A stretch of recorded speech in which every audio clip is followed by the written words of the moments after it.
నీకున్న farm house అక్రమమా కాదా, దాన్ని కూలగొట్టాలనా వద్దా చెప్పు. సబితమ్మ, నీ ముగ్గురు కొడుకుల పేర్ల మీద 3 ఫామ్ హౌసులు కట్టినావు కదా.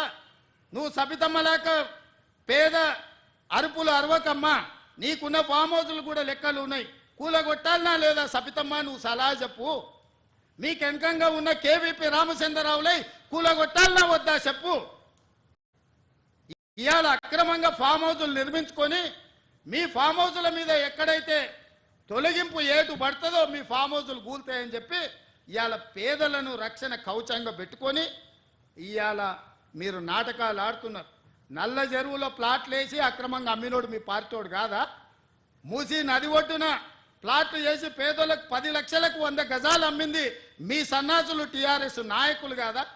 ఇవాళ 100 గజాలు 10 లక్షలకు నల్ల చెరువులో సున్నం చెరువులో ఇవాళ మూసి నది ఒడ్డున మీరు ప్లాట్లు చేసి అమ్మి ఇవాళ ప్రభుత్వ భూమి అని తేలంగానే వాళ్ళు ఎక్కడ మిమ్మల్ని చొక్కా పట్టుకొని మా పైసలు మాకు వాపసు చేయమని అడుగుతారో అని చెప్పి ముందే పార్టీ కార్యకర్తల్ని ఉసిగొల్పి ఈరోజు ఈ ధర్నాలకు దీక్షలకు తిరుగుతున్నారు. ఇవాళ మూసీలో వచ్చిన వరదలు తెలంగాణ రాష్ట్రాన్ని హైదరాబాద్ నగరాన్ని ముంచేస్తలేవా? మరి వాటికి పరిష్కారం ఎట్లా నాకు తెలియదా? ఇవాళ కొంతమంది పేదలు ఇండ్లు తీస్తే వాళ్ళకి దుఃఖం ఉంటుంది, వాళ్ళకి బాధ ఉంటుంది, వాళ్ళు కొంత ఆవేశంగా మాట్లాడతారని నాకు తెలియదా? రాజకీయంగా లాభమో నష్టమో ఉంటుందో నేను అంచనా వేయలేనా? 20 ఏళ్ళు ప్రజాక్షేత్రంలో ఉన్నోని, ప్రజలలో తిరిగినోని, పేద ప్రజల కష్టమేందో తెలియకుండానే తెలంగాణ రాష్ట్రానికి ముఖ్యమంత్రి అయినా.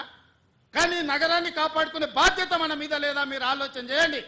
ఇవాళ హైదరాబాద్ నగరానికి తాగునీరుని అందించిన ఉస్మాన్ సాగర్, హిమాయత్ సాగర్ లో బల్చినోళ్ళు బల్చి కొట్టుకుంటున్నోళ్ళు ఫామ్ హౌసులు కట్టుకొని వాళ్ళ డ్రైనేజ్ తీసుకెళ్లి ఆ గండిపేటలో హిమాయత్ సాగర్, ఉస్మాన్ సాగర్ లో కలిపితే వాళ్ళ డ్రైనేజ్ నీళ్లు హైదరాబాద్ నగరం దాగాలనంట. ఈ నా కొడుకులు చెప్తున్న భాష గది.